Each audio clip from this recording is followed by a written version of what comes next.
안녕하세요. 엄마의 도서관입니다. 오늘 읽어드릴 책은 이효성님의 돼지입니다.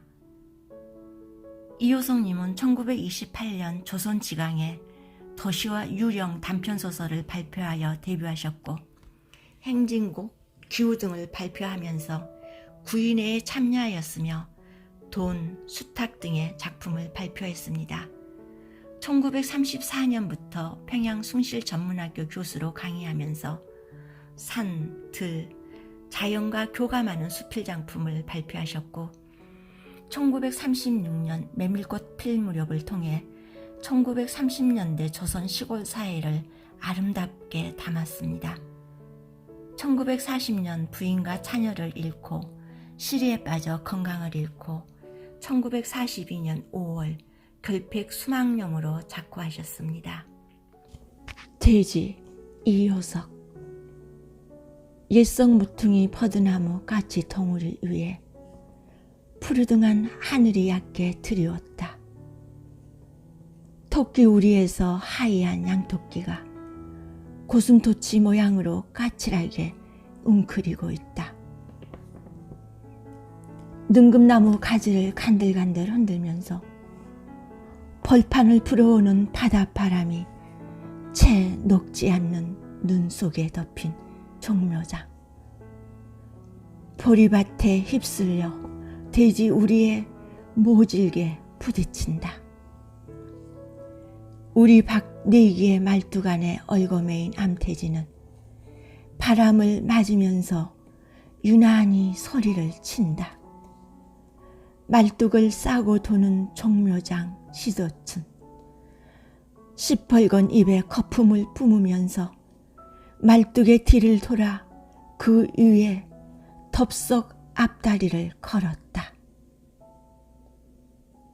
시커먼 바위 밑에 눌린 자라 모양인 암돼지는 날카로운 비명을 울리며 전신을 요동한다. 미끄러진 시도춘 개걸덕거리며 다시 말뚝을 싸고 돈다. 앞뒤 우리에서 응하는 돼지들의 고함에 오후의 종묘장 안은 떠들썩했다. 1시간이 넘어도 여의치 않았다. 둘러싸고 보던 사람들도 흥이 식어서 주춤주춤 움직인다. 여러 번째 말뚝이에 덮쳤을 때 육중한 힘에 말뚝이 와싹 무지러지면서 그 바람에 밑에 깔렸던 돼지는 말뚝의 테두리로 벗어져서 뛰어났다. 어려서 안 되겠군. 종묘장 기수가 껄껄 웃는다. 황소 앞에 암딸 같으니 쟁그러워서 볼 수 있나? 겁을 먹고 달아나는데? 농부는 날쌔게 우리 옆을 돌아 뛰어가는 돼지 앞을 막았다. 달포전에 한 번 왔다 갔으나 씨가 붙지 않아서 또 끌고 왔는데요. 시기는 겸연쩍어서 얼굴을 붉혔다. 아무리 짐승이기로 저렇게 어리고야 씨가 붙을 수가 있나?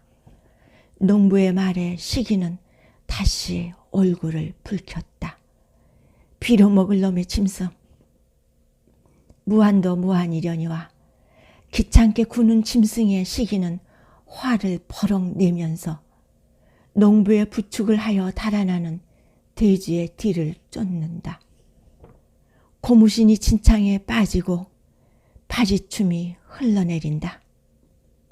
돼지의 허리를 메인발을 붙잡았을 때 그는 홧김에 배를 뒤로 잡아 낚으며 기운껏 매질한다. 어리석은 짐승은 바들바들 뛰면서 비명을 울린다.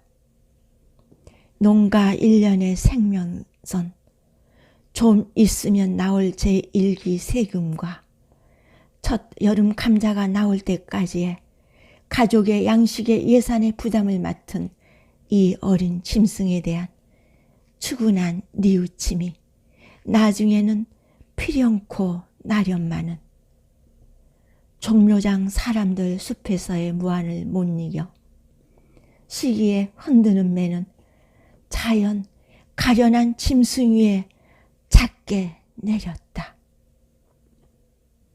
그만 갖다 매시오. 말뚝을 고쳐 든든히 바꿔난 농부는 시기에게 손짓한다. 겁과 불안에 떨며 허둥거리는 짐승을 이번에는 이걸 더 든든히 말뚝 안에 우겨 넣고 나무대를 가로질러 배까지 떠받쳐 올려 꼼짝 요동하지 못하게 탐탁하게 얽어 매였다. 털몸을 근실근실 부딪히며 그의 곁을 쿵싯쿵싯 굼도는 시도친 미처 시기의 손이 떨어지기도 전에 화차와도 같이 말뚝이를 엄습한다. 시뻘건 입이 욕심에 목매여서 풀무같이 요란히 울린다. 깔리운 암토춘 목이 찢어져라 날카롭게 고함친다. 둘러선 자중은 일제히 웃음소리를 멈추고 일시 농담조차 잊은 듯 하였다. 문득 분이의 자태가 눈앞에 떠오른다. 시기는 말뚝에서 시선을 돌려 딴전을 보았다. 분이 고곧 지금엔 어디 가 있는구. 제 2기분은 세려 일기분 세금조차 밀려오는 농가의 형편에 돼지보다 나은 부업이 없었다. 한 마리를 1년 동안 충실히 기르면 세금도 세금이려니와 잔돈푼의 가용돈은 훌륭히 우러나왔다. 이 돼지의 공룡을 잘 아는 시기다. 푼푼히 모은 돈으로 마을 사람들의 본을 받아 종묘장에서 가준한 양돼지 한 자웅을 사놓은 것이 지난 여름이었다. 기름이 자르르 흐르는 새까만 자웅을 시기는 사람보다도 더 귀히 여겨 가주 사왔던 무렵에는 우리의 넣기가 아까워 그의 방 한 구석에 집을 펴고 그 위에 재우기까지 하던 것이 젖이 그리워서인지 한 달도 못해서 순놈이 죽었다. 나머지의 암놈을 시기는 애주중지하여 단 한 벌에 그의 밥그릇에 물을 받아 먹이기까지 하였다. 물도 먹지 않고 꿀꿀 앓을 때에는 그는 나무하러 가는 것도 그만두고 종일 짐승의 시중을 들었다. 6달을 키우니 겨우 암돼지 티가 났다. 달포전의 시기는 첫 시험으로 심리가 넘는 종묘장으로 끌고 왔었다. 피돈 50전이나 내서 씨를 받은 것이 종시 붙지 않았다. 시기는 화가 났다. 때마침 청을 두고 지내던 이웃집 분이가 어디론지 도망을 갔다. 시기는 속이 상해서 며칠 동안 일이 손에 잡히지 않았다. 늘 뾰루통에서 쌀쌀하게 대꾸하더니 그 고운 살을 한 번도 허락하지 않고 늙은 아비를 혼자 둔 채 기어이 도망을 가버렸구나 생각하니 분이가 괘씸하였다. 그러나 속 깊은 박초 씨의 일이니 자기 딸 조처에 무슨 꿍꿍이 수작을 대었는지 도무지 모를 노릇이었다. 청진으로 갔느니 서울로 갔느니 며칠 전에 박조 씨에게 돈 10원이 왔느니 소문은 갈피갈피였으나 하나도 종잡을 수 없었다. 이래저래 상할 대로 속이 상했다. 능근꽃 같은 두 볼을 잘강잘강 씹어먹고 싶던 분이인 만큼 시기는 오늘까지 솟아오르는 심화를 억제할 수 없었다. 다 됐군. 딴 점만 보고 섰던 시기는 농부의 목소리에 그쪽을 보았다. 시더튼 만족한 듯이 여전히 꿀꿀 짖으면서 그곳을 떠나지 않고 빙빙 돈다. 파장 후의 강경이었만 분이의 그림자가 눈앞에 아른거리는 시기는 몹시도 겸연쩍었다. 잠자코 섰는 까칠한 암돼지와 분이는 자태가 서로 얽혀서 그의 머릿속에 추근하게 떠올랐다. 음란한 잡담과 허리 꺾는 웃음소리에 얼굴이 더 한층 붉어졌다. 환영을 떨쳐버리려고 애쓰면서 시기는 얼거매었던 돼지를 풀기 시작하였다. 농부는 여전히 개걸덕거리며 어른어른 싸도는 욕심 많은 시돛을 몰아 우리 속에 가두었다. 이번에는 틀림없겠지? 장부의 이름을 올리고 50전을 치러주고 종묘장을 나오니 오후에 해가 느지막하였다. 능금밭 건너편 양옥 간사의 지붕이 흐린 석양에 푸르댕댕하게 빛난다. 옛성 어귀에는 드나드는 장군의 그림자가 어른어른한다. 성 안에서 한 차의 버스가 나오더니 폭넓은 이동 도로를 요란히 달려온다. 돼지를 몰고 길 인평 가로 피한 시기는 푸뜩 지나가는 버스 안을 흘끗 살펴본다. 분위를 잃은 후부터는 그는 달아나는 버스 안까지 조심스럽게 살피게 되었다. 일전에 나남에서 버스 차장 시험이 있었다더니 그런 대로나 뽑혀 들어가지 않았을까. 분이의 간기를 이렇게도 상상하여 보았기 때문이다. 장안 한 바퀴 돌아올까. 북문어기 성 밑 돌틈에 돼지를 매놓고 시기는 성을 들어가 남문 거리로 향하였다. 분이가 없는 이제 장군의 눈을 피하여 으슥한 가게 앞에 가서 겸연쩍은 태도로 매화분을 살 필요도 없어진 시기는 석유 한 병과 마른 명태 몇 마리를 사들고 장판을 오르락 내리락 하였다. 한 동네 사람의 그림자도 눈에 띄지 않기에 그는 곧게 성 밖을 나와 마을로 향하였다. 어기죽거리며 돼지의 걸음이 올 때만큼 재지 못하였다. 그러나 매질할 용기는 없었다. 철로를 끼고 올라가 정거장 앞을 지나 오천포 한 길에 나서니 장보고 돌아가는 사람의 그림자가 드문드문 보인다. 산모퉁이가 바닷바람을 막아 아늑한 저녁빛이 한길 위를 덮였다. 먼 산 위에는 전기의 고가선이 솟고 산 밑을 물줄기가 돌아내렸다. 온천 가는 넓은 도로가 철로와 나란히 누워서 남쪽으로 줄기차게 뻗쳤다. 저물어 가는 강산 속에 아득하게 뻗친 이 두 줄의 길이 새삼스럽게 시기의 마음을 끌었다.